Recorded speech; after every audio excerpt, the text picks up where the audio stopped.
사랑하는 성도 여러분, 성경 묵상 시간입니다. 오늘은 사사기 16장, 17장을 읽으며 기도문으로 시편 89편을 함께 읽게 됩니다. 사사기의 내용을 살펴보면 16장은 삼손과 들릴라에 관한 내용이, 17장은 미가의 우상 숭배에 관한 내용이 나옵니다.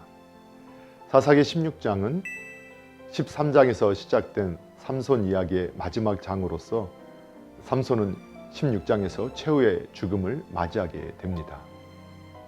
이제까지 삼손은 여러 가지 결함에도 불구하고 블레셋을 쳐부수고 이스라엘을 구원하는 일에 있어서 매우 큰 활약을 하였습니다. 그러나 16장에서 그는 다시금 여자의 끈질긴 유혹을 받게 되며 고통스러운 번민과 갈등 끝에 결국 나실인의 규례를 버리고 여자의 유혹에 넘어가 큰 실패를 경험하게 됩니다. 이리하여 인간 생활의 가장 밑바닥이라 할 수 있는 노예의 처지가 된 삼손은 다시 한번 하나님의 능력을 발휘하여 수많은 블레셋 군중을 죽이고 자신도 죽는 최후를 맞이하게 됩니다. 우리는 사사기 16장을 통하여 블레셋의 세력을 꺾어 버리시고 이스라엘을 구원하시고자 하는 하나님의 역사가 예측할 수 없을 정도로 놀랍고 기적적으로 진행되어 감을 볼 수 있습니다.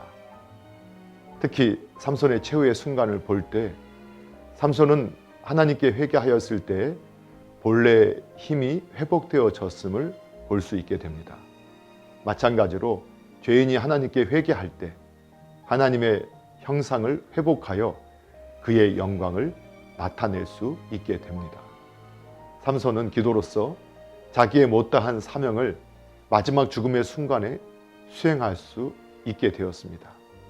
이처럼 우리는 최후까지 하나님을 의지함으로써 하나님의 사명을 수행해야 합니다. 삼손의 죽음은 조국을 위한 죽음이었습니다. 우리 성도들 역시 자기 자신만을 위해서가 아니라 이웃과 사회를 위한 존재가 되어서 예수 그리스도의 발자취를 따라 하나님 나라를 이 땅에 건설해 나아가야만 합니다. 사사기 17장부터 마지막 장까지는 1장에서 16장까지와는 달리 연대기적인 순서와 관련이 없이 단절되어 있는 두 가지 사건들이 소개되며 사사시대의 타락한 생활상을 보여주는 사사기의 부록에 해당되는 내용입니다. 즉 사사기 저자는 16장까지 하나님의 뜻을 실천하는 영웅적인 사사들의 구원 사역을 기록한 반면에 17장 이후에는 당시 이스라엘 민족이 종교적으로 혼란했음과 정치적인 구심점이 없었음을 설명해주고 있습니다. 특히 17장은 이스라엘의 타락성을 보여주기 위해 미가의 우상 숭배와 그 집에 온 레위인이 우상의 제사장이 된 사건을 언급하고 있습니다. 미가의 이야기는 18장까지 계속되어지고 19장에서 21장에는 또 다른 이야기가 전개됩니다. 사랑하는 성도 여러분, 아버지 어머니의 믿음이 자녀의 믿음이 되는 것은 아닙니다. 사사기 17장부터 이어지는 이야기는 놀랍게도 사사기 초기에 있었던 일이었습니다. 할아버지, 아버지 세대를 통해 이루어진 믿음의 역사는 한 세대를 넘지 못하고 무너지게 되는데 그것은 자녀들이 다른 세대가 되었기 때문임을 보게 됩니다.